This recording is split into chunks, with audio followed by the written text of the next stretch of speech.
لعلکم تتقون۔ یہ اللہ کا فرمان ہے کہ میرے بندو، میری رحمت کا زمانہ ایمانداروں کے لیے ہمیشہ سے دائم اور قائم ہے۔ اس میں نکھار آتا ہے میری رحمت کے اندر طغیانی اور طوفان برپا ہو جب سال کا یہ مہینہ رمضان کی شکل میں آنے والا ہو۔ تو اس کا پہلا عشرہ میرے مومن بندوں کے لیے میری رحمت کا پیغام لاتا ہے، اور دوسرا عشرہ میری مغفرت کو عام کرتا ہے، اور انجام کار تیسرے عشرے کو پورا کرنے کے بعد پھر جہنم کی آگ سے خلاصی کا پیغام میری طرف سے سنتا ہے، اور فرمان کامیابی کا اس کے ہاتھ میں تھما دیا جاتا ہے۔ لیکن اس کے ساتھ ایسی کڑی شرط لگائی ہے پروردگار عالم نے کہ یہ میری بخشش اس طرح سے عام نہیں ہے کہ جو صبح سے شام تک بھوک اور پیاس کی سختی برداشت کر لے، اس کا یہ حق ہو جائے کہ میں اس کو حسب وعدہ نوازوں اپنے انعامات سے۔ فرمایا ایک کڑی شرط ہے اس کے اندر، اور وہ شرط یہ ہے کہ یا ایھا الذین آمنوا کتب علیکم الصیام، کہ وہ کڑی شرط یہ ہے کہ ایمان تمہارا درست ہو۔ تمہارے ایمان کے اندر اگر کوئی نقص اور خامی ہے تو بھوکے رہو، پیاس برداشت کرو،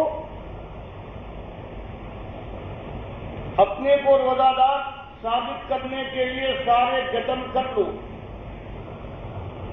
لیکن میری رحمت کا ایک حصہ بھی، ایک ذرہ برابر، کوئی ایک شمہ بھی تمہارے حق میں نہ آئے گا، اور میری رحمت کبھی تمہارے اوپر متوجہ نہ ہوگی۔ اس لیے آج میں حیرت میں ہوں، آخر اس امت کو میں کیا مبارکباد دوں جس کی اکثریت کا عالم یہ ہے کہ ایک ایک جام کے اوپر، ایک ایک چیز کے اندر وہ کفر اور شرک میں ملوث ہو کر یہ سمجھتی ہے کہ ہم مومن ہیں، ہم واحد ہیں، ہم سنت کے پابند،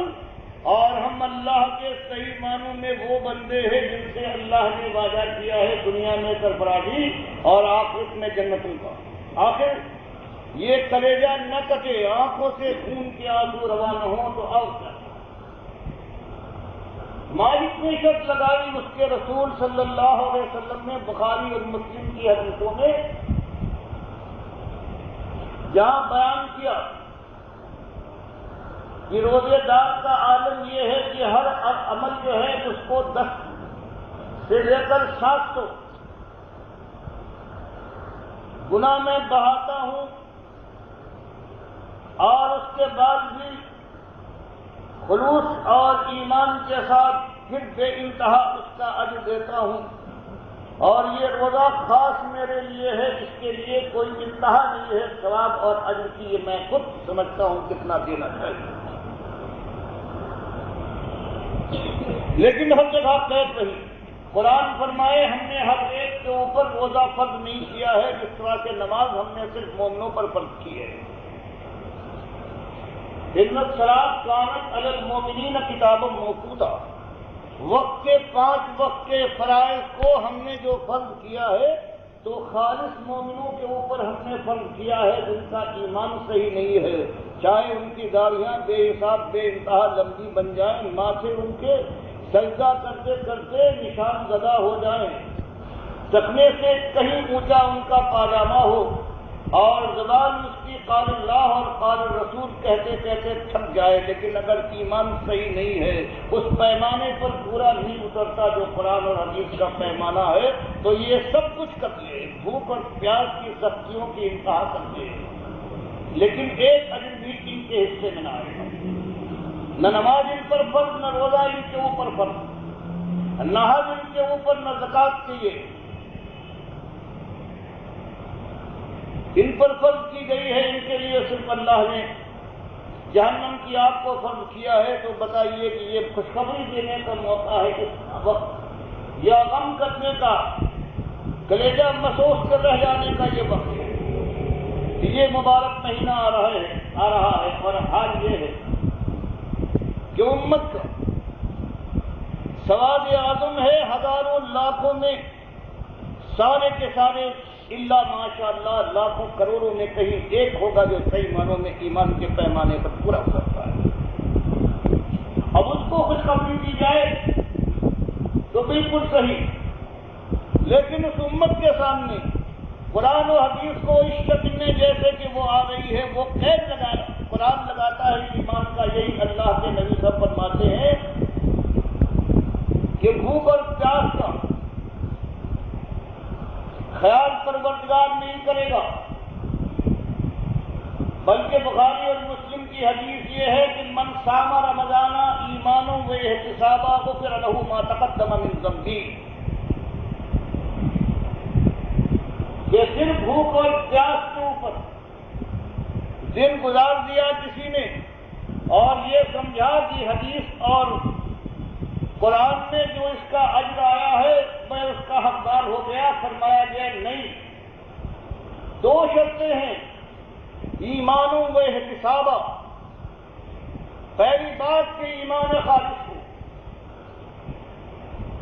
اس کے اندر کوئی ٹیڑھ، کوئی کجی، کوئی نقص، کوئی بل نہ ہو، اور دوسری بات یہ ہے کہ احتسابہ وہ حساب لگا کر کہ اللہ نے، اللہ کے رسول صلی اللہ علیہ وسلم نے یہ فرمایا ہے کہ اس کا یہ حساب ہے، اس لحاظ سے پروردگار عالم اس کا اجر دے گا پورے ایمان اور ثواب کا اندازہ کر کے، اور وہ ارادہ کر کے جو روزہ رکھتا ہے جب کہیں اللہ کے نبی صلی اللہ علیہ وسلم نے فرمایا ہے پھر اس کو اجر ملے گا اور خوش ہو جائے۔ جو اللہ فرماتا ہے کہ یہ سام ہے، یہ عید اور سارے اعمال ہیں، یہ تو بندے کے ہیں، لیکن خصوصیت کے ساتھ یہ روزہ اور بھوک و پیاس کی اور اپنے جذبات کے اوپر جو اس نے قابو رکھا ہے، اس کا بدلہ ہے یہ خاص خصوصیت کے ساتھ میں رکھوں گا۔ اسی طرح سے اللہ کے رسول صلی اللہ علیہ وسلم فرماتے ہیں کہ من قام رمضان ایمان و احتسابا غفر له ما تقدم من ذنبه، وہاں بھی تراویح پڑھنے والے مسجدیں آباد ہو جائے گی، لیکن ابھی جو آپ کے سامنے آنے والا ہے سواد اعظم کا وہ عقیدہ جو بہت ہی معزز عقیدہ سمجھا جاتا ہے، میں ان کے الفاظ میں ان کے عقیدے کے قائم کرنے والے، پیش کرنے والے اور اس کو صحیح سمجھنے والوں کے الفاظ میں آپ کے سامنے لا کر پیش کروں گا۔ فرمایا جو قیام کرے رمضان کا، لیکن شرط یہ ہے ایمانوں و احتسابا، اس کا ایمان صحیح اور وہ ثواب سمجھ کر کہ اللہ اس کے رسول صلی اللہ علیہ وسلم نے حکم دیا ہے کہ اس کا ثواب ہے، اور پھر اس رغبت کے ساتھ اللہ کی بندگی میں اپنی جان کو لگاتا ہے، اپنے آرام کو چھوڑ کر کبھی عشاء کے بعد کھڑا ہو جاتا ہے اور کبھی اپنے بستر کو چھوڑ کر تہجد کے وقت کھڑا ہو جاتا ہے، تو فرمایا ساری پرانی خطائیں پروردگار عالم معاف کر دے گا، کوئی شک نہیں۔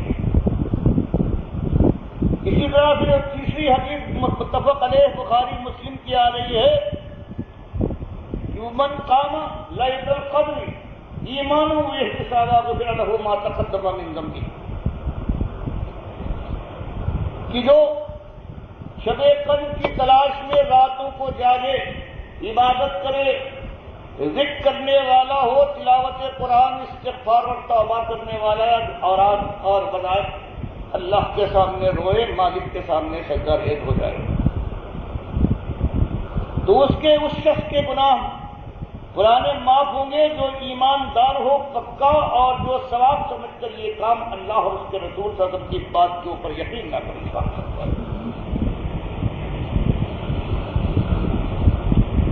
تو یہ وہ زمانہ ہے جو آنے والا زمانہ کہ خطاؤں سے مالک معاف کرے گا، اور مالک کا فرمان ہے اپنے مومن بندوں کو اس دنیا میں بھی میں رحمت سے نوازوں گا. پروردگار کا کہنا ہے کہ ان کو سربلند و کامگار کروں گا. اس دنیا میں بھی یہی غالب ہو کے رہیں گے اور آخرت میں ہمیشہ کا عیش ان کا حق مقرر کر دوں گا.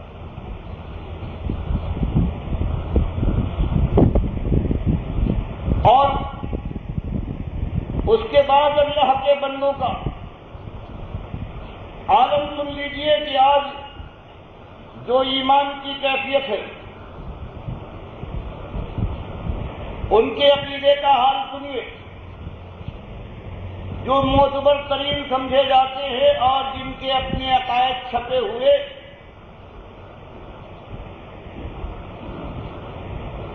ان کا عقیدہ سنیے. جو مسجدوں کے ممبروں سے امام بن کر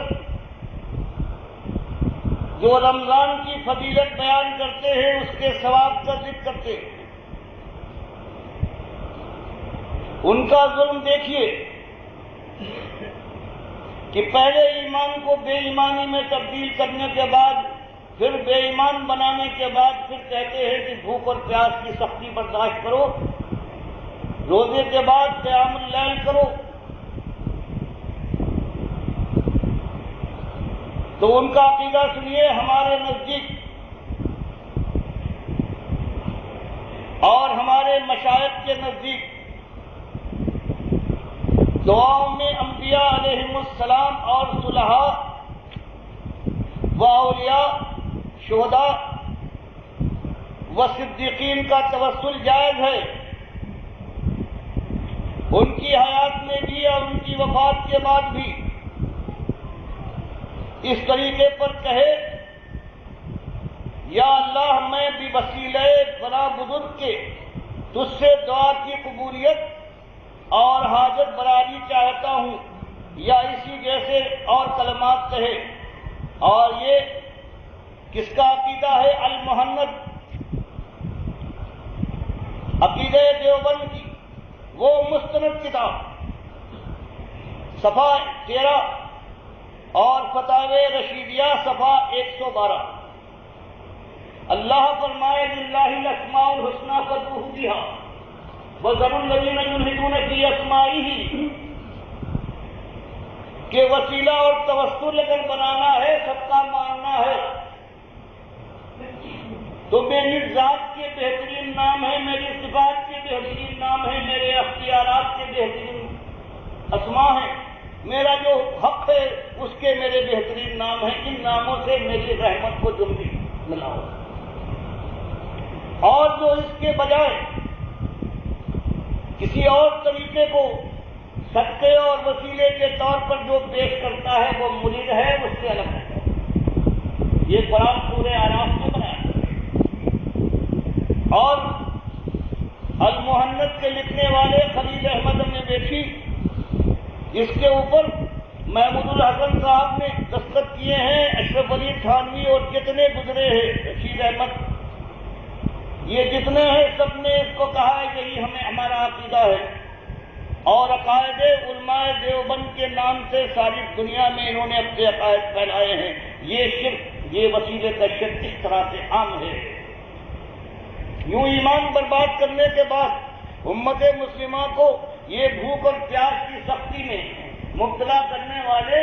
ان کو کچھ تو سوچنا چاہیے. آخر اللہ کی کتاب اور اللہ کے رسول سرکار کا کچھ تو حق ہے. اس امت کو اس طرح سے برباد کرنے کے بعد ان سے نمازیں پڑھوا رہے ہو، روزے رکھوا رہے ہو، تراویح پڑھوا رہے ہو، تہجد گزاری ان کو تلقین کر رہے ہو، تو للہ اپنی جانوں پر رحم کرو اور اس امت کے اوپر ترس کھاؤ. دوسرا عقیدہ نمبر 5، حضرت صلی اللہ علیہ وسلم کی قبر شریف کے پاس حاضر ہو کر شفاعت کی درخواست کرنا اور یہ کہنا بھی جائز ہے کہ حضرت میری مغفرت کی شفاعت فرمائیں۔ اب بتائیے ظلم کی انتہا، پہلے اللہ کے نبی صلی اللہ علیہ وسلم کو قبر کے اندر زندہ مانا، سننے اور سنانے والا مانا، اور پھر یہ کہ سورہ نساء کی اس آیت کو کہ یہ منافقین جو آپ سے بات سننے کے بعد آپ کی بات نہیں مانتے، اگر اللہ ان کو توفیق دے دے تو یہ بھی اللہ سے استغفار کرے اور آپ کی انہوں نے توہین کی ہے، اگر آپ کے پاس آئے خطا کار ہے، اپنی خطا کا اقرار کرے اور آپ سے درخواست کرے کہ ہماری خطاؤں کی معافی کے لیے ہم نے معافی مانگی ہے، آپ بھی ہمارے لیے اللہ سے معافی طلب کرے، تو آپ بھی اگر ان کے لیے استغفار کریں گے یہ دعویٰ کرنے والوں کے حق میں، تو اللہ تعالیٰ ان کی خطاؤں کو معاف کر دے گا۔ یہ خاص منافقین کی آپ کی زندگی کے اندر جو چیز تھی اس کو زندہ ہونے کی بجائے اب آپ کی وفات کے بعد جو اللہ فرمائے یہ اموات غیر احیاء، کسی کی کوئی تخصیص نہیں ہے، سارے مردے ہیں، نہ سنتے ہیں نہ جیسے وہاں جاؤ جو زندگی کی بات تھی اس کو موت کے اوپر، آج کی قبر کے اوپر، اور پھر سننے والا زندہ استغفار کرنے والا دعا کرنے والا۔ ابن تیمیہ جو اور دو کفر اور شرک میں مبتلا ہیں وہ تو یہ کہتے ہیں کہ چلو سنتے تو ہیں دعا تو کرتے ہیں لیکن دعا کروانا ناجائز ہے، وہ کم از کم اتنی بات، اور کفر شرک کے ساتھ یہ بات قید لگاتے ہیں کہ ان سے شفاعت کی درخواست تو نہ کرو، اور یہ جو ہمارے دیوبند کے یہ بڑے حضرات ہیں یہ ان سے بھی آگے بڑھ گئے، نبی صلی اللہ علیہ وسلم کو زندہ بھی مان لیا، دعا کرنے والا بھی مان لیا، اور کہا کہ ان سے شفاعت کی درخواست کرو۔ ابن تیمیہ یہ تو کہتے ہیں کہ اور یہ تو صحیح ہے، یہ دعا بھی کرتے ہیں سنتے بھی ہیں، لیکن اگر ان سے کوئی شفاعت کی درخواست کرے چاہے وہ خلیفہ راشد میں سے بھی کیوں نہ ہو تب بھی وہ کافر ہے، وہ اور اپنے دو کفر و شرک کے ساتھ یہ کفر نہیں کرتے۔ یہ تینوں جو ہمارے دیوبند کے حضرات ہیں ان کا عقیدہ ان تینوں کفر کو ایک ساتھ سلامت ہے، اور یہ سنت کے اور یہ قرآن کے ماننے والے ہیں، دین حق کے علمبردار ہیں، ہر جگہ ان کی مسجدیں ہیں، یہ ہیں جن کو اہل سنت والجماعت کے یہ فرق ہے۔ فرمایا پھر حضرت گنگوہی صاحب رشید احمد صاحب یہ بتایا یہ فتح رشیدیہ ہے اور یہ فتح القدیر میں بھی ہے اور تحتاوی بھی ہے، اور حضرت گنگوہی تحریر فرماتے ہیں اس سلسلے میں۔ پھر نبی صاحب کے قبر پر پہنچ کر حضرت صلی اللہ علیہ وسلم سے وسیلے سے دعا کرے اور شفاعت چاہے، اور یوں کہے یا رسول اللہ اسألک الشفاعۃ واتوسل بک الی اللہ فی ان اموت مسلما علی ملتک وسنتک۔ پھر جا کر اللہ کے نبی صلی اللہ علیہ وسلم سے کہیں قبر کے پاس کہ میں آپ کی شفاعت کا طالب ہوں، آپ کا توسل اللہ کے پاس کرتا ہوں، اور اس بات میں کہ میں مومن مر جاؤں، مسلم مروں۔ شرک کرنے کے بعد اللہ کے نبی صلی اللہ علیہ وسلم سے کہتے ہیں کہ آپ میرے لیے یہ دعا کیجئے کہ میں مومن مر جاؤں۔ اب یہ بھی عالم یہ ہے کہ کہاں کا معاملہ ہے، جا کر شرک کر رہے ہیں قبر کے اوپر، اور پھر کہتے ہیں کہ آپ میرے لیے دعا کیجئے کہ میں آپ کی ملت پر، سنت پر اور مسلم مر جاؤں۔ اب اس ظلم کو آپ اندازہ لگائیے۔ فرمایا عقیدہ نمبر 6، اگر کوئی شخص حضرت صلی اللہ علیہ وسلم کی قبر مبارک کے پاس سے صلاۃ و سلام پڑھے تو اس کو آپ خود بنفس نفیس سنتے ہیں، اور دور سے پڑھے ہوئے صلاۃ و سلام کو فرشتے آپ تک پہنچاتے ہیں۔ گویا اللہ فرمائے کہ مردے ہیں سارے کے سارے جو مر چکے ہیں، اموات غیر احیاء، ان میں جان کی رمق نہیں ہے۔ امام ابو حنیفہ کہے کہ اگر کوئی قسم کھائے کہ میں تجھ سے اگر کبھی بات کروں تو میری بیوی کو 3 طلاق، طلاق معلق جو ہمیشہ ہو جائے گی جب وہ بات کرے۔ پھر فرمائے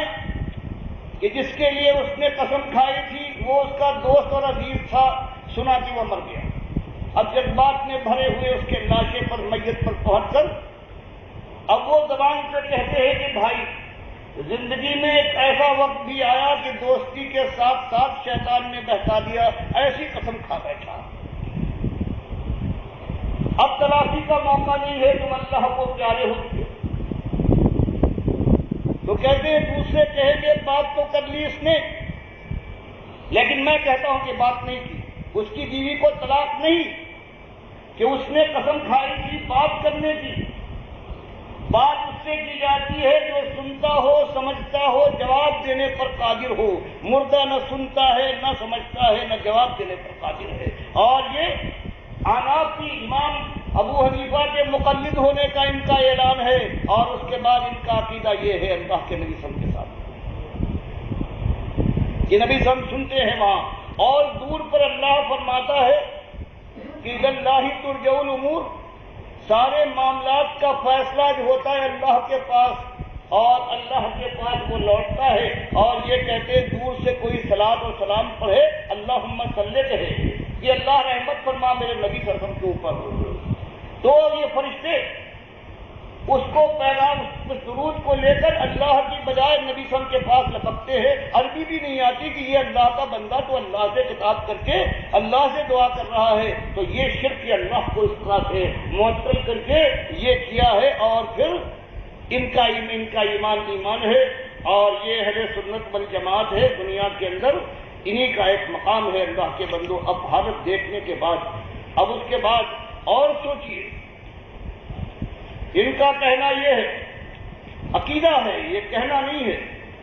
کہ مشائخ اور بزرگوں کی روحانیت سے استفادہ اور ان کے سینوں اور قبروں سے باطنی فیوز کا پہنچنا سو بے شک صحیح ہے۔ بتائیے اللہ کے بندوں، ان قبر پرستی کے لیے یہ اس سے بڑا کوئی ظلم ہوگا؟ اور اس کے اوپر سارے بڑے سے بڑے ہیں، قاسم نانوتوی سے لے کر آج تک جتنے گزرے ہیں، سب نے اس عقیدے کے اوپر ساتھ کہا ہے، یہی میرا عقیدہ ہے۔ شاہ ولی اللہ نے اس کو آپ کے سامنے آ چکا ہے کہ بالکل اپنے باپ کے متعلق بھی، کہ ان سے قبر والے بھی فیض حاصل کرتے تھے، اور یہ بھی قبر والوں کو تلقین کرتے تھے، ان کے باپ بھی اور شاہ ولی اللہ بھی۔ اور وہی عقیدہ مشائخ اور بزرگوں کی روحانیت سے استفادہ اور ان کے سینوں وہی توجہ کا معاملہ اور قبروں سے باطنی فیوز کا پہنچنا سو بے شک صحیح ہے، مگر اس طریقے سے جو اس کے اہل اور خواص کو معلوم ہے، نہ کہ اس طرف سے جو عوام میں رائج ہے۔ بتائیے ایک خواص اور عوام کی یہ شرک، ایک خواص کرتے ہیں اور ایک عوام کرتے ہیں قبر پرستی، اور اس کے بعد یہ کریں تو یہ خواص ہیں، اور یہ اللہ کی بارگاہ کے اندر ان کا درجہ بلند ہوگا، یہ بھی المحمد ہے، وہی جو کفر و شرک کا یہ کتاب کا ہے، اس کے اندر عقائد بیان کیے گئے ہیں۔ اب بتائیے کہ کیا کرے اس امت کے اندر؟ ہر جگہ کوئی گروہ بھی ایسا نہیں ہے۔ یہ ہو گئے۔ اب اس کے بعد جو مسلمانوں میں دوسرا گروہ کہلاتا ہے، اس کا عالم یہ ہے، وہ تو یہ کہتا ہے کہ صرف اللہ کے نبی صاحب وہاں سنتے نہیں ہیں، بلکہ اولیاء کے جنازوں میں آ کر شریک ہوتے ہیں نمازوں میں۔ اب کیا کریں اس کی؟ کہاں جائیں؟ کس کے پاس؟ کم سے کم جو شرک کرتے ہیں، کفر کرتے ہیں، وہ حنبلی اور اہل حدیث ہیں۔ وہ اس بات کو مانتے ہیں کہ ہاں اللہ کے نبی صلی اللہ علیہ وسلم قرآن کچھ فرماتا رہے، اپنی قبر کے پاس تو درود و سلام سنتے ہیں دن رات، یہ کفر۔ اور دوسری بات کہ دور سے جو درود و سلام کہا جاتا ہے، اس کو فرشتے اللہ کی بجائے نبی صلی اللہ علیہ وسلم کے پاس پیش کر دیتے ہیں۔ تو اب یہ کیفیت ہے۔ اس کیفیت کے بعد پھر آپ بتائیے کہ یہ زمانہ جو آ رہا ہے، مبارک زمانہ، کاش کہ اللہ توفیق دے ان حضرات کو، ان میں کتنے ہیں کہ انہوں نے 10 سال مدرسوں میں صرف کیے ہیں، قرآن و حدیث کو وہ انداز سے پڑھا ہے جو ان کے بزرگوں نے کفر و شرک کی تشریح اور تفسیر کے ذریعے سے ان کے دماغ کے اندر بھر دیا ہے۔ اور اللہ ان کو خلاصی دے، اس نجات سے نجات حاصل کرے، اور پھر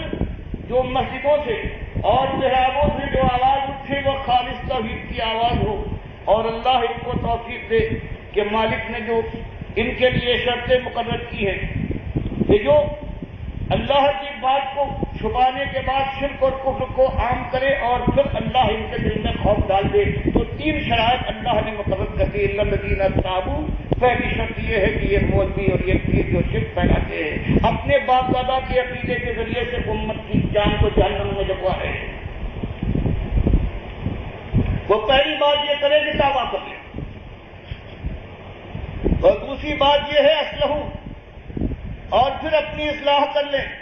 وہ بینوا، اور پھر کھلے عام جس طرح سے انہوں نے شرک اور کفر پھیلایا تھا یہ عقیدے عام کیے تھے،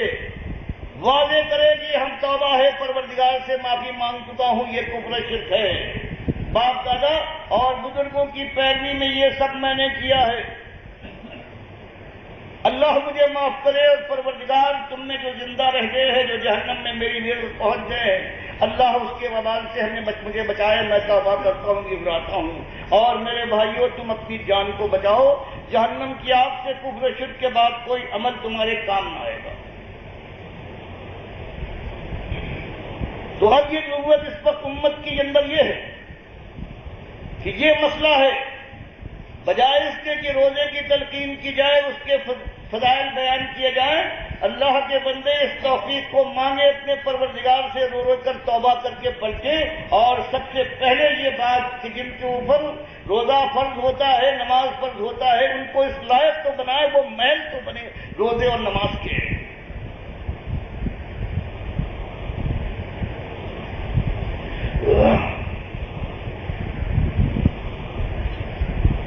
ورنہ وہی حال ہوگا جو قرآن بیان فرما رہا ہے کہ اپنے بزرگوں کی بات، اسلاف کو جنہوں نے مان لیا ہے کہ اللہ اور رسول کی جگہ پر جو یہ کہتے وہی ان کی بات ہے، کہتے ہیں تقلید واجب ہے، جو بزرگ کہہ گئے ہیں بس یہی ہے، آگ بن کر کے اس پر چلتے جاؤ، کچھ پرواہ نہیں، ان کے ساتھ جہنم میں ہمیشہ رہنا ہو تو کوئی بات نہیں، مجالسیں ہیں یہاں بھی ان کے ساتھ رہے تھے اور وہاں بھی ہمیشہ ساتھ رہیں گے، کچھ پرواہ نہیں، آپ کو ہم بھی کوشش کریں گے کہ پی جائیں پانی کر کے، اور وہ بزرگ ہمیں راستہ بتائیں گے۔ مالک نے یہی بات بیان کی ہے سورہ صاد میں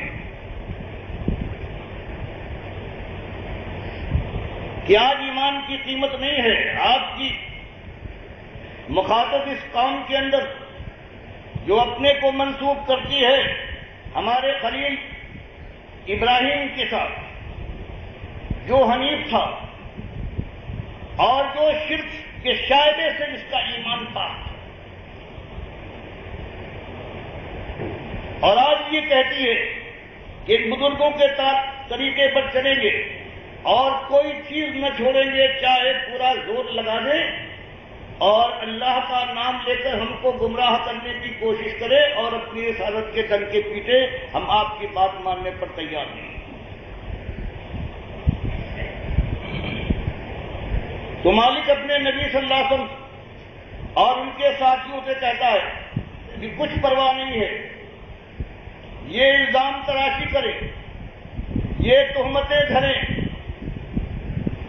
یہ کفر اور ارتداد کی لعنت سے تم کو ملوث کرنے کی کوشش کرے، بزرگوں کا دشمن اور اسلاف کا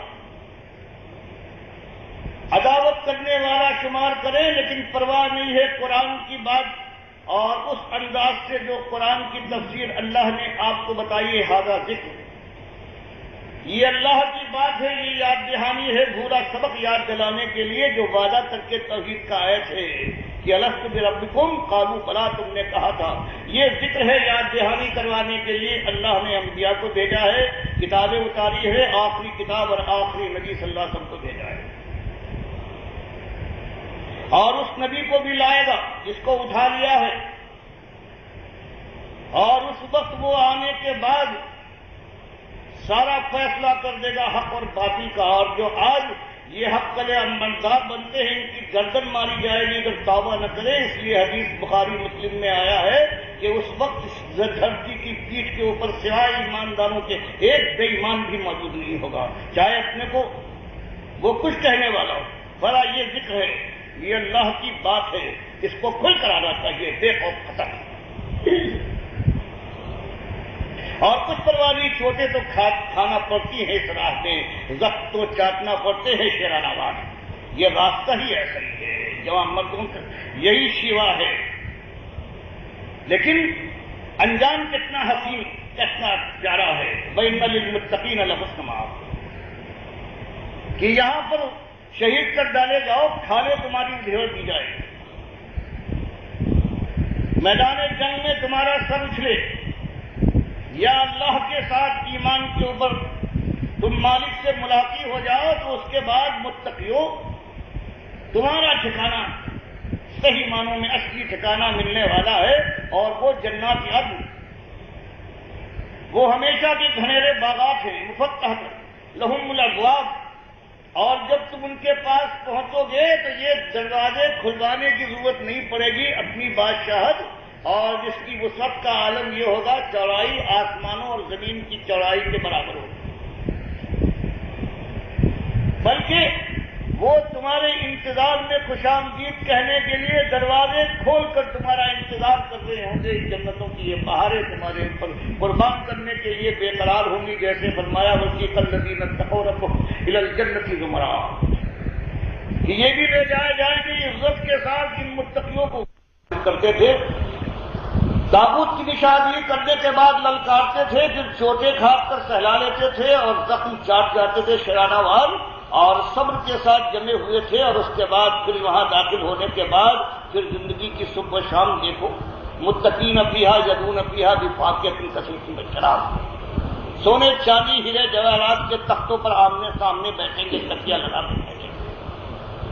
میوہ جات کی بھرمار ہوگی اور مشروبات کی انتہا نہیں، اور کہا جائے گا جو چاہو مانگو، جو چاہے اس کو استعمال کرو، ان ھذا لرزقنا ما لہ من نفاذ، یہ ہماری بخشش و عنایت کرم فرمائی ہے، کبھی ختم نہ ہوگی، ہر آن اس کے اندر نکھار آئے گا، اضافہ ہوتا جائے گا۔ ھذا ما توعدون لیوم الحساب، یہی تم سے وعدہ تھا۔ وعندہم قاصرۃ الطرف اطراف، اور ان کی ساتھنیں ہوں گی شرمیلی نیچی نگاہوں والی، ہمسن عشوہ درازی کے ساتھ۔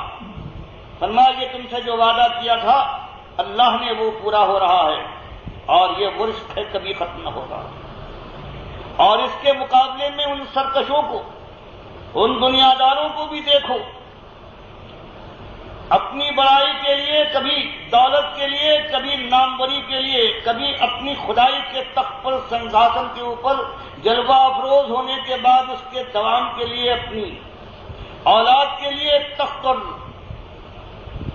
گدی مہیا کرنے کے لیے، پھر انہوں نے اللہ کے ساتھ جو ظلم کیا تھا، وَإِنَّ لِلطَّاغِينَ، اسی دنیا دار جو دین کا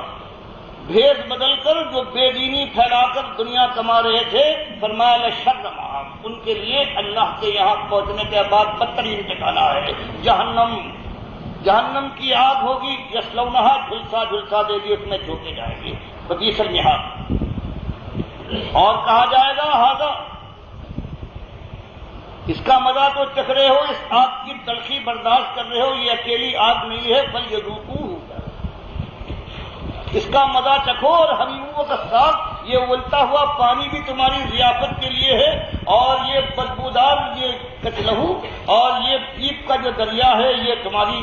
مہمان نوازی کے لیے موجود ہے۔ اور یہی نہیں، وہ آخر من شکلہ ازواج، اور ہزار لاکھ قسم کے عذابوں کی ایک سلسلہ ہے جو نہ ختم ہونے والا۔ فرمایا وہاں تمہارے یہ بزرگ، تمہارے اسلاف جن نے تم کو برباد کیا ہے، جن کی ہاں میں ہاں ملاتے ہو، جہاں جہاں انہوں نے مکھی ماری ہے تم بھی وہی مکھیاں مار رہے ہو، اللہ کی کتاب اس کے رسول صلی اللہ علیہ وسلم کی بات کو رد کر رہے ہو، صرف اپنے بڑوں کی بچ کرتے ہوئے ان کے لیے تم نے اللہ اور اس کے رسول کی قدر کی، تو کیا ہوگا؟ فرمایا تم اس جہنم میں پہلے سے پہنچ چکے ہوگے، تم گرو گھنٹال ہو، تم نے دنیا کو برباد کیا تھا،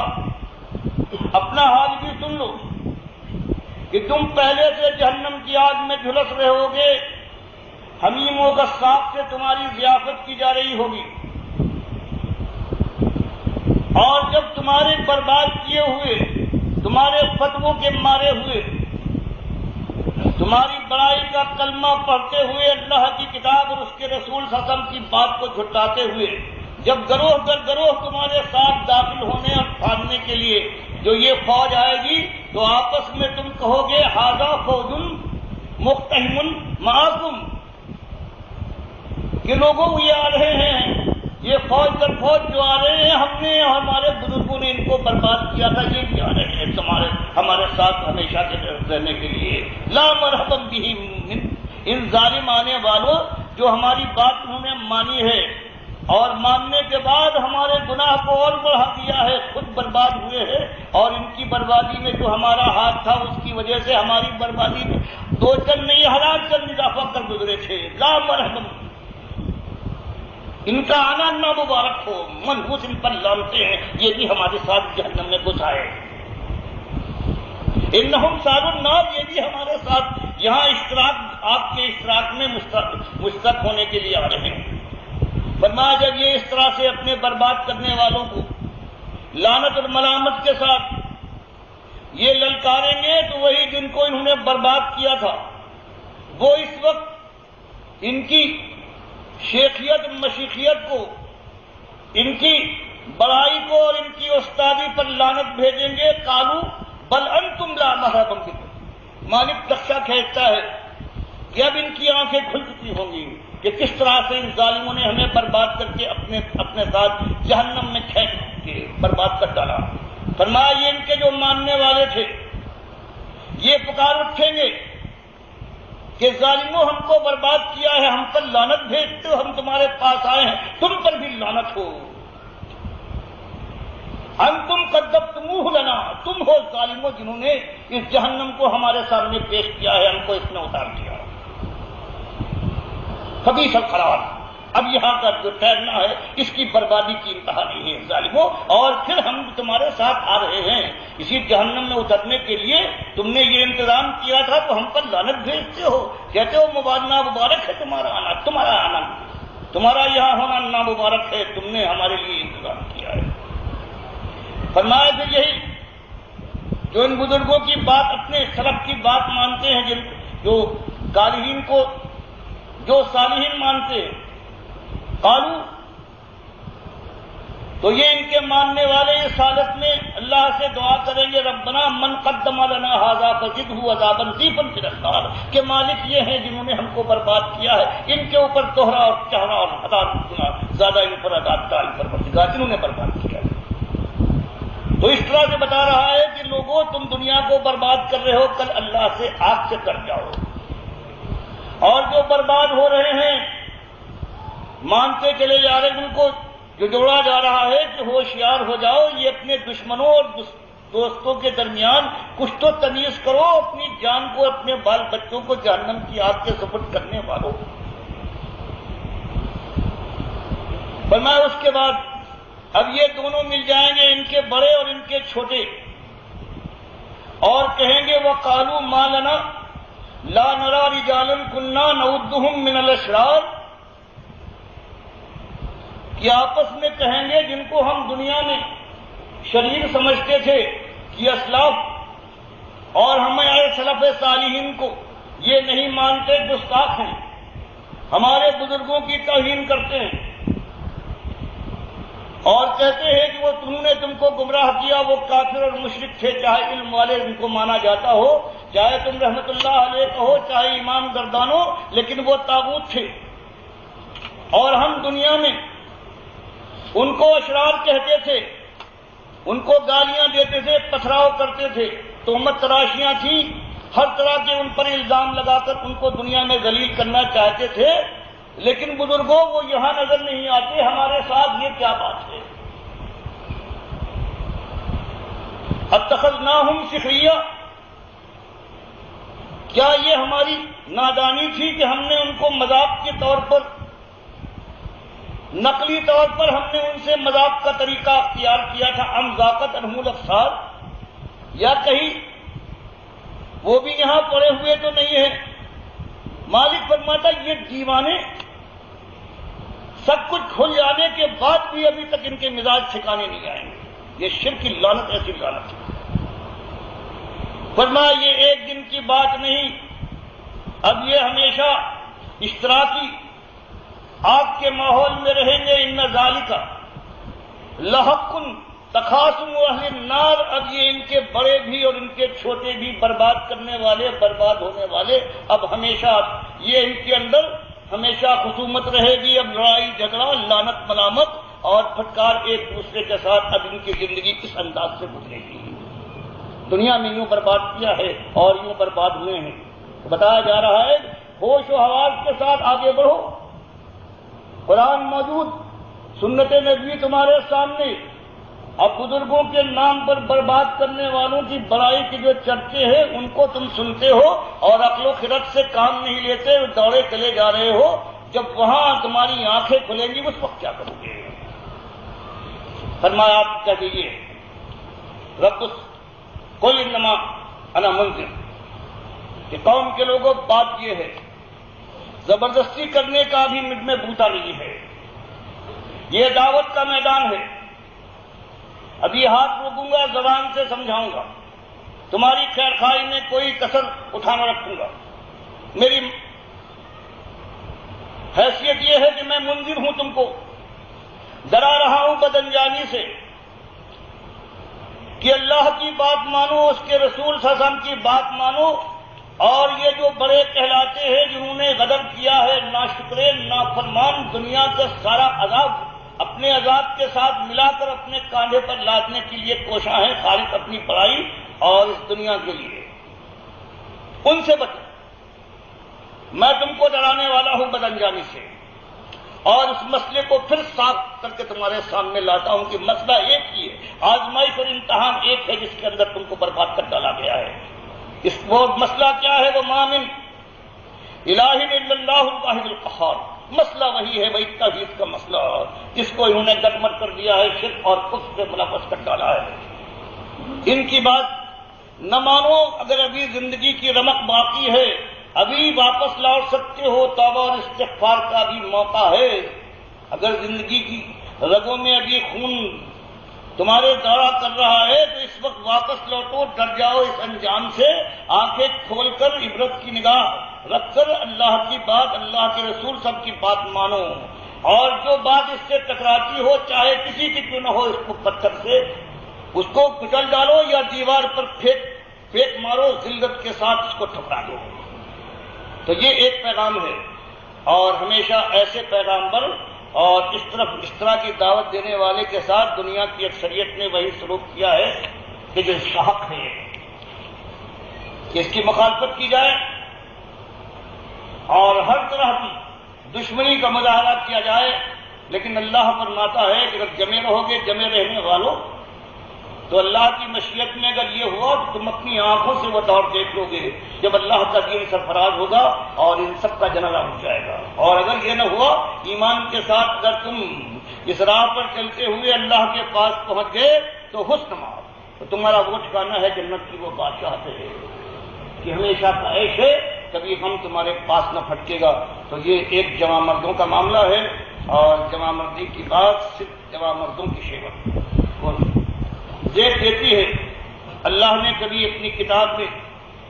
اپنے رسولوں کے ذریعے سے دنیا کے طالب اور ابھرتے ہوئے سورج کے پجاری کام دہن کے رسیاؤں کے لیے کبھی مجدہ نہیں سنایا ہے کہ تم سرفراز ہو کے کامرانی تمہارا حق ہے۔ اللہ کی جو کتاب آئی ہے، جو رسول آیا ہے، اس نے یہی بات کہی ہے کہ اللہ کی بندگی کا حق ادا کرو، اللہ کے مقابلے میں کوئی بھی آ کر ٹکرائے تو اس کو اوپر تھوکو، اس سے برات کا اعلان کرو، وہ طاغوت ہے۔ پھر زندگی میں چوٹے کھاتے ہوئے زندگی کی آخری ساتھ پوری کر لو، اور اس وقت تمہارے لیے فرشتوں کی فوج در فوج آئے گی اور کہے گی اللہ تخافوا ولا تحزنوا، اب آئندہ کا خوف تمہارے پاس نہ پھٹکے گا، اب غم اور رنج کا کوئی مقام نہیں ہے، اب تمہارے لیے لکم فیہا ما تشتہی انفسکم ولکم فیہا ما تدعون نزلا من غفور رحیم۔ اب جو بے اختیارانہ تمہارے ذہن اور خیال اور تمہارے دل میں کوئی بات پیدا ہو جائے وہ تم کو مل کر رہے گی، جو تم حکم صادر کر دو وہ پورا ہوگا۔ اب تم ہمیشہ کے لیے اللہ غفور رحیم کے مہمان ہو، اب تم کو اپنے لیے کچھ نہیں کرنا ہے۔ تو یہ وہ زندگی ہے جوان مردوں کی زندگی، پھٹے حال رہنے والے ایڑیاں بدل کر دنیا کی اس تلخی کو برداشت کر کے ایمان کے ساتھ اس دنیا کے دن گزار دینے والوں کے لیے اللہ کا یہ مژدہ ہے۔ باقی شان و شوکت کے ساتھ بررفتار سواریوں پر اور دسترخوان کی نعمتوں پر فدا ہو جانے والے آنکھوں کے نظارے کے طالب اور کان کے سہانے بول پر اپنی جان قربان کر کے صبح و شام اس کے حوالے کر دینے والوں کے لیے اللہ کے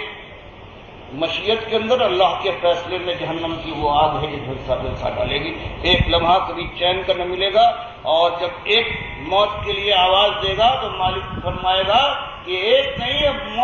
موتوں کی لاتعداد کو پکارو، اب موت کہاں، اب تو ہمیشہ زندہ رہو گے اور تم کو اس کے اندر ہمیشہ رہنا ہے، ہر آن ہم تمہارے لیے عذاب میں اضافہ کریں گے۔ تو یہ معاملہ ہے، یہ دو انتہائیں ہیں، ایک ایمان اور بے ایمانی۔ ایمان کے ساتھ اللہ فرماتا ہے عمل صالح کیا جائے تو ایک ذرے کو ہم پہاڑ کے برابر اجر کی شرط میں تبدیل کر دیں گے، اور انبیاء بھی بفرض محال سارے اعمال کرنے کے بعد ایک شرک کر کے بغیر توبہ کے مر جائے تو سارے ان کے اعمال کو ہم برباد کر ڈالیں گے۔ تو یہ ایمان کی قیمت ہے جس کو آج جو یہ رحمت اللہ علیہ اور امام جو کہلاتے ہیں، انہوں نے ایک پیراہن بنا دیا ہے، جس طرح چاہے پہنے، جب چاہے پہنے اور جب چاہے بھاگ اتارے۔ یہ وہ جرم ہے کہ صرف اپنے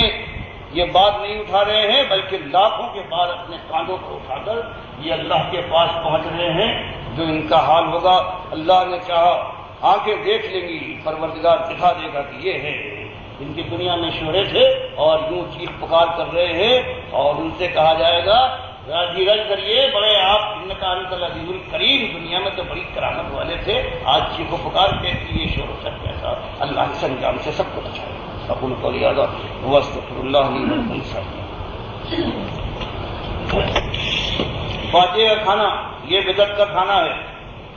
اور اگر فاتحہ پڑھا جائے کسی نظر نیاز کا تو یہ شرک کا کھانا ہے، اور سور کے گوشت سے زیادہ گندا اور نجس ہے۔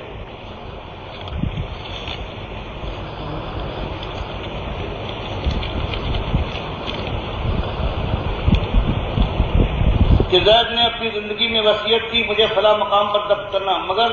رشتہ داروں نے اس پر عمل نہیں کیا، تو کیا پھر اس مردے کو قبر نکال کر دوسری جگہ دفن کر سکتا ہے یا نہیں؟ یہ ایسی کوئی مثال باقی نہیں ہے۔ ایک جو مثال آئی ہے حضرت جابر بن عبداللہ کی، وہ ایک استثناء ہے نبی صلی اللہ علیہ وسلم کے زمانے میں۔ 2 سال اس پر گزر چکے ہیں، کیا چیز نکال کر لائیں گے؟ ہڈیاں بھی ریزہ ریزہ ہو چکی ہوں گی۔ کیا نماز شروع کرتے وقت زبان سے نیت کرنا ضروری ہے؟ یہ بدعت ہے۔ نیت جو ہے یہ دل کے اور عزم اور ارادے کرنا ہے۔ صحیح حدیثوں سے دل سے احساس ثابت ہے، کیا اس کا کرنا لازم ہے؟ اگر نہیں تو کسی روایت حدیث سے ثابت کریں۔ بخاری اس کو لائے ہیں ابو حمید صحابی رضی اللہ تعالیٰ عنہ کے حوالے میں، اور انہوں نے دکھایا ہے عبداللہ ابن عمر رضی اللہ عنہ بیٹھتے ہو تو کہا بابا میں بھی آپ کو دیکھتا ہوں، آپ بھی سیدھا تو بیٹھتے ہیں۔ انہوں نے کہا یہ تو میرے لیے معذوری ہے، اس لیے بیٹھتا ہوں، ورنہ اس طرح بیٹھنا نہیں چاہیے، روزانہ ہو کے بیٹھنا چاہیے۔ تو بخاری یہ لانے کے بعد پھر ابو حمید سعدی کی روایت کسی باب میں لائے ہیں، دکھایا کہ اللہ کے نبی صلی اللہ علیہ وسلم آخری وقت میں جب ابو حمید سعدی فرماتے ہیں میں نے دیکھا ہے تو اس وقت آپ کا یہ عذر تھا اس طرح سے، اسی لیے بخاری نے اشارہ فرما دیا کہ یہ عذر کا معاملہ ہے۔ ورنہ مسلم کی حدیث میں ہے نبی صاحب جو بیٹھتے تھے، کھانے میں بیٹھتے تھے تو داہنے پیر کو کھڑا کرتے تھے، بائیں پیر کو بچھا لیتے تھے، اس پر بیٹھتے تھے۔ مسلم کی حدیث آ گئی تو بخاری جو لائے ہیں اس انداز سے لائے ہیں جیسے جس سے افراد کو بھی لائے ہیں کہ یہ عام قاعدہ نہیں ہے، لیکن مالک بن الحویرث رضی اللہ تعالیٰ عنہ روایت کرتے ہیں تو باب بنا کہ من قعد مستویا فی وتر من الصلاۃ ثم نہض، کہ اگر کوئی بیٹھ جائے پہلی اور تیسری رکعت میں جم کے بیٹھ جائے پھر اٹھے تب بھی جائز ہے۔ یہ اصلی قاعدہ نہیں ہے۔ اس کو جو ایک عجوبہ نماز بنانے والے انہوں نے سب کو ایک 5 روایتوں کو جو مختلف صحابہ سے ملا کر ایک ایسی نماز بنائی ہے کہ جو کسی ایک صحابی نے نہیں، جن سے استراحت یہ حضرت مالک بن الحویرث کی روایت ہے، اس کے اندر رفع دین بھی اور تورک ابو حمید سعدی کی روایت بخاری کی، اس کے اندر رفعین نہیں، ان سب کو ملا کے ایک بات بنا دی ہے، اور ایک نماز ایسی نماز جو کسی صحابی ایک صحابی سے نہ ثابت ہے نہ نبی صلی اللہ علیہ وسلم سے، 4 روایتیں ملا کر ایک نماز بنائی گئی ہے جو بالکل عجیب اور نادر نماز ہے۔ تو بتایا یہ تورک ہے، یہ جائز ہے، کیونکہ یہی امام بخاری نے کہ نبی صلی اللہ علیہ وسلم جیسے بات عائشہ فرماتی ہیں کہ بدتنا جو آپ موٹے ہو گئے ہیں کبھی بیٹھ کے نماز پڑھتے تھے، اس وقت اشارہ فرما دیا کہ جیسے عبداللہ ابن عمر رضی اللہ تعالیٰ عنہ 4 دن ہو کر بیٹھتے تھے، وہ بھی مجبوری سے، اسی طرح سے اللہ کے نبی صلی اللہ علیہ وسلم میں یہ مجبوری ہے، اور اس صحیح ہے جب وہ میں صحابی رضی اللہ عنہ روایت کرتے ہیں بالکل انہوں نے دیکھا ہے۔ کیا چاروں امامت سے کسی ایک کی پیروی لازم ہے؟ کسی کی پیروی صرف ایک ذات کی لازم ہے، وہ محمد ابن عبداللہ صلی اللہ علیہ وسلم ہے، اس کے علاوہ اگر کسی کی پیروی کوئی کہے جن کی ہر بات کرنا ہے تو وہ کافر ہے، وہ دوسرے کو وہ جن کے متعلق وہ کہتا ہے وہ ان کو اللہ کے نبی صلی اللہ علیہ وسلم کی طرح سے درجہ دیتا ہے۔ یہ ساری چیزیں قرآن، اللہ نے فرمایا ہر چیز جو ہے وہ قرآن و حدیث کے اوپر جو آئے گی، جو اس کے متعلق صحیح کہتا ہے تو اس کی بات مانی جائے گی، اور جو اس کے خلاف کہہ رہا ہے وہ رد کر دی جائے گی۔ 4 رکعت فرض میں کیا 4 رکعت میں سورہ فاتحہ پڑھنا لازمی ہے؟ کہ یہ اس کے اندر تھوڑا اختلاف ضرور ہے، لیکن اکثریت کا یہی کہنا ہے اور زیادہ تر روایتوں سے یہی ثابت ہے کہ اگر اکیلا کوئی ہے یا امام بنتا ہے تو 4 میں سورہ فاتحہ پڑھنا چاہیے۔ لیکن مسلم کی حدیث میں زید بن ثابت رضی اللہ تعالیٰ عنہ کا فتویٰ ہے کہ اگر امام کے پیچھے ہے تو کسی قسم کی کوئی خراب اس کے اوپر نہیں ہے۔ کیا دیہاتی فجر کی نماز کے بعد قربانی کر سکتے ہیں جب انہوں نے نماز عید ابھی نہیں پڑھی ہے؟ یہ خالص ایک جزیہ ہے، یہ صحیح معنوں میں کیا جلدی ہے ان کو، نماز عید نہیں پڑھی ہے نماز عید پڑھنے کے بعد ایسا کر لے، یہ ایسی باتیں، یہ خالص جن کو کھیل کرنا ہوتا ہے، یہ ایسی چٹکلے نکالنے کے بعد سوال بھی کرتے ہیں اور اس کو بیان بھی کرتے ہیں۔ جیسے یہ ہے کہ اگر امام قرآن حدیث کے برابر ہو جائے، قرآن میں سارے برابر ہیں، بہت سے امام ہیں، یہاں تک بڑھتے بڑھتے جس کی بیوی زیادہ خوبصورت ہو، اگر سب ہر چیز میں برابر ہیں تو اس کی بیوی زیادہ خوبصورت ہے اس کو امام بنایا جائے، یہ سب کھیل و تماشا دین کے ساتھ یہ تلاؤ ہے جو ہو رہا ہے۔ کسی عورت کا شوہر اگر مفقود ہو جائے تو وہ کتنا آپ کا انکار کے بعد وہ دوسرا نکاح کر سکتی ہے، اس کے اندر بھی اختلاف ہے۔ امام ابو حنیفہ کا کہنا یہ ہے کہ امکان اس کے اندر موجود ہے کہ شادی بھی ہو گئی اور 10-20 سال کے بعد بھی کہیں قید ہو گیا ہے اور وہ آ گیا ہے تو اس کے بعد عجیب کیفیت ہوگی کہ اپنی بیوی کو دیکھ رہا ہے کہ اسے کے ساتھ شادی ہو گئی، اس لیے انہوں نے ایسی زبردست قید لگائی ہے کہ جب ایسا ہو جائے کہ اس کے شوہر کے ہم جو ہیں ان کی اکثریت ختم ہو چکی ہو تب اس کے لیے موقع ہے۔ باقی امام مالک نے 12 سال یہ اس کے قریب کا ہو دیا ہے۔ یہ ایسی یہ باتیں ہیں، بس یہ چٹکلے ہیں، اس کے اندر ایسی باتیں دین قرآن کے اندر جو قرآن و حدیث سے ثابت نہیں ہے، وہ اگر پوچھنا ہے وہ اس کے مناسب نہیں ہے، میں کیا اس پہ جواب دوں؟ کس کے لیے کہوں گی حق ہے یہ نہ حق ہے؟ کیا عورتیں نماز عیدگاہ میں لازمی پڑھیں گی؟ نبی صلی اللہ علیہ وسلم نے بڑی تلقین کی ہے، یہاں تک کہ حائضہ خواتین کے لیے بھی کہا ہے تاکہ ان کی اللہ کی جو پکارے ہیں وہ سنیں اور اسلام کی شوکت کا نظارہ کریں، ہاں مسلح سے دور رہے۔ یہ اس کو دعوات کو انہوں نے جو الفاظ آئے ہیں اس کو دعا کہہ دیا ہے، اس کے دعا کے معنی میں دعوات کے معنی جو پکارے ہیں اللہ کی بڑائی کی وہ سننے کے لیے حائضہ عورتیں بھی جا سکتی ہیں، اور یہ بخاری میں اس کا ذکر آیا ہے۔ کیا تقلید پرستی شرک کی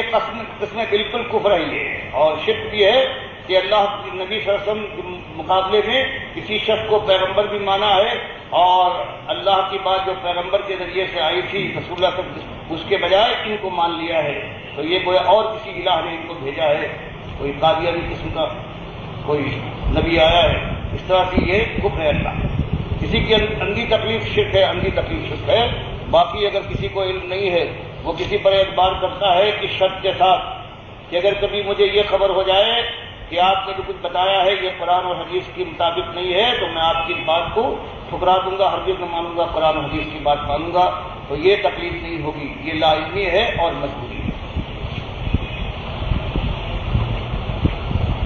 یہ حدیث صحیح ہے، جب میں بلند آواز سے قرات کروں تو قرآن میں سے کچھ نہ پڑھو، سوائے سورہ فاتحہ، کیونکہ اس کے بغیر نماز نہیں ہوتی، بالکل غلط ہے۔ یہ ایک صرف محمد ابن اسحاق جو شیعہ ہے جس نے دین کو برباد کیا ہے، صرف اس کا تفرد ہے۔ یہ عبادہ ابن صامت رضی اللہ تعالیٰ عنہ کے نام سے اس نے جہاں اور بربادیاں کی ہیں کہ حضرت عائشہ کہتی تھی کہ نبی صلی اللہ علیہ وسلم کی جو معراج ہے یہ جسمانی نہیں تھی، اور حضرت امیر معاویہ سے یہی اس نے منسوخ کر دیا ہے، جو یہ کہتا ہے کہ عبداللہ ابن عمرو رضی اللہ تعالیٰ عنہما جو تھے یہ تعویذ لٹکاتے تھے اپنے بچوں کے گلے میں، جو ساری باتیں اس نے جتنی کفر شرک اور شیعت کی تھی سب اس نے عام کر دیا ہے۔ اور اس حدیث کے اندر اس کا تفرد ہے، مدلس بھی ہے، ان سے روایت بھی کرتا ہے۔ اس کے لیے امام مالک کہتے ہیں دجالوں میں ایک دجال ہے، اس کے لیے ہشام کہتے ہیں کہ یہ حدیثیں گڑھنے والا بزا اور کذاب ہے، یہی یعقوب کا کہنا ہے، یہ سارے کچھ کہنے والے لوگ ہیں، یہ کذاب اور وزا یہ شیعہ ہے جس نے برباد کر ڈالا ہے۔ اس کی بات کو مانا ہے لوگوں نے، حالانکہ نبی صلی اللہ علیہ وسلم کی حدیث مسلم میں آتی ہے کہ اذا قرأ امام فانصتوا، جب امام پڑھے تو اس کے بعد چپ رہو۔ مسلم لائے ہیں زید بن ثابت کا فتویٰ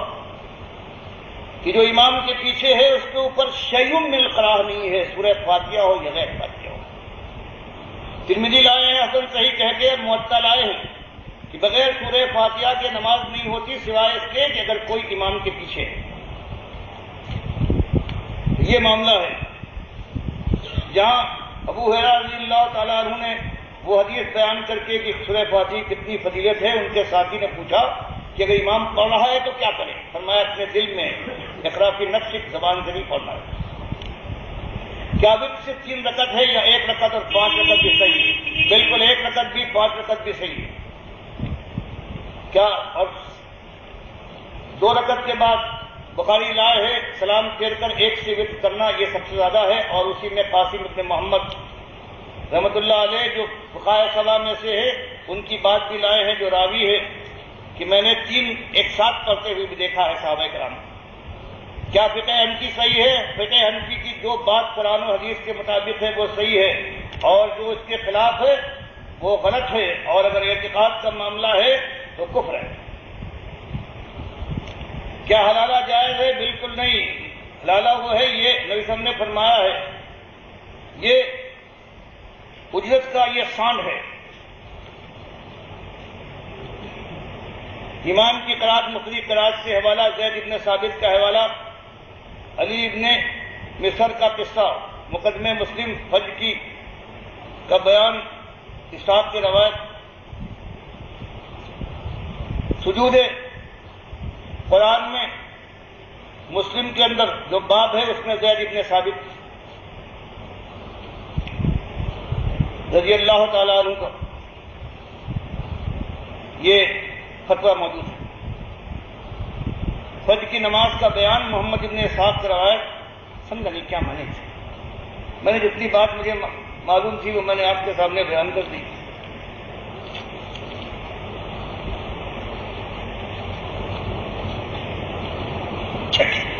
کیا مردار جانور کی کھال کو بیچ کر مسجد میں دیا جا سکتا ہے؟ کھال کی اگر دباغت ہو جائے سوائے سور کی تو اس کے بعد اس کو استعمال کیا جا سکتا ہے، باقی اگر دینے کے لیے سوائے اس کھال کی اور کچھ نہیں ہے مسجد کے لیے تب اور بات ہے۔ اس بات کی وضاحت کیجیے کہ عید کی نماز کے بعد گلے کیوں نہیں ملنا چاہیے، اور اس بات کی بھی وضاحت کیجیے کہ نماز میں رفع دین کرنا ضروری ہے؟ نہیں، دونوں چیزیں نبی صلی اللہ علیہ وسلم نے دونوں یاد کی ہے، رفع دین تک رفع، دونوں کی بخاری میں بھی حدیثیں موجود ہیں، اور گلے ملنا یہ نبی صلی اللہ علیہ وسلم سے صحابہ سے ثابت نہیں ہے، اور یہ آپ نے فرمایا من احدث فی امرنا ھذا ما لیس منہ فہو رد، من عمل عملا لیس علینا امرنا فہو رد، کہ جو ایسی بات جو میں کر سکتا تھا اور میں نے نہیں کی، سنت میری نہیں ہے، کوئی اس کو ایجاد کرتا ہے تو وہ بدعتی ہے اور وہ مردود عمل کو پیش کرنے والا ہے۔ مشرک پر روزہ فرض تو نہیں ہے لیکن وہ فرض سمجھ کر رکھتا ہے، اس کو افطار کرنا جائز ہے یا نہیں جمع کرانا؟ اس میں صدقہ اور اس کی چیز، اس کا تب یہاں تک کتے کے لیے بھی اگر وہ پیاس سے مجبور ہے اور اس کے لیے اگر ایک فاحشہ نے بھی اس کے پیاس کو بجھانے کی کوشش کی ہے تو اس کو بھی اللہ نے اس کی خطاؤں کو معاف کیا ہے. تو اس طرح سے ان کی پیاس کو بجھانے کے لیے اگر ایسا کیا جائے، ثواب سمجھنے کی بات صرف یہی کہ اللہ اس کا، لیکن ان کو ایماندار نہ سمجھا جائے تو یہ کیا جا سکتا ہے. فاتحہ کھانا شرک ہے. اگر یہ فاتحہ ہو رہا ہے نذر و نیاز کا تو یہ خالص شرک ہے، کیونکہ نذر و نیاز عبادت ہے اور عبادت صرف اللہ کے لیے ہے. اور اگر یہ بدعت کی قسم کی کوئی چیز ہے جس کے اندر نذر و نیاز نہیں ہے تو یہ حرام ہے، اس لیے کہ بدعت کا کھانا بھی حرام ہے. قرآن و حدیث ابھی آپ کے سامنے آ چکا ہے. وما الا به لغیر اللہ، اس پر غیر اللہ کا نام پکار دیا نذر و نیاز کے لیے. اور دوسری بدعت کی چیز آ گئی ہے جو میں کر سکتا تھا میں نے نہیں کیا ہے، اب اسے کوئی کرتا ہے تو اس کے بعد وہ بدعت ہے. اگر کہے یہ اچھا ہے تو وہ کافر ہے، کیونکہ اللہ کے نبی صلی اللہ علیہ وسلم پر یہ الزام ہے کہ آپ کو اچھی بات معلوم نہیں تھی.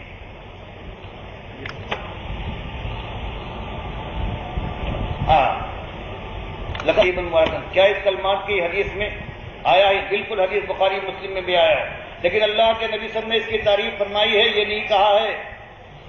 کہ تم بھی یہ جو یکایک ایک کلمہ کہا گیا تھا تم بھی کہا کرو، ورنہ اگر ایسا ہوتا تو آپ کہتے کہ اس کو بھی اضافہ کر لو اس کے اندر. اس لیے کبھی کبھی اس کو کہہ دینا یہ جائز ہے. جس طرح سے ایک صحابی ہمیشہ جب امامت کرتے تھے تو آخر میں جب قرات کرتے تھے قل واللہ احد سورہ اخلاص کے اوپر ختم کرتے تھے. صحابہ کو اعتراض ہوا لیکن چونکہ وہ امیر تھے کچھ نہ کر پائے. آ کر شکایت کی، اللہ کے نبی صلی اللہ علیہ وسلم نے کہا ان سے بلا کر پوچھو. انہوں نے کہا میں صرف اس لیے ایسا کرتا ہوں. ان سے بھی کہہ چکا تھا کہ میں تمہارا امیر مقرر کیا گیا ہوں، اگر تم کو میرا یہ طریقہ پسند نہیں ہے تم کوئی اور امام بنا لو، لیکن انہوں نے نہیں بنایا. اب آپ دریافت فرماتے ہیں تو میرا یہ کہنا ہے کہ سورہ اخلاص جو ہے مجھے بہت ہی محبوب ہے، اس لیے میں ایسا کرتا ہوں. آپ نے فرمایا کیونکہ تم اس کو محبوب رکھتے ہو اس لیے اللہ تم کو محبوب رکھتے ہو. تو اس کے معنی یہ نہیں ہے کہ انہی کی طرح سے ہر مرتبہ ہم اختتام کریں قل واللہ احد کے اوپر اور صحابہ سے کہہ دیتے کہ تم بھی یہی کیا کرو. جائز ہے، لیکن اس کو جیسے آج میں نے ایک صاحب کیا مسجد میں نماز پڑھی، وہ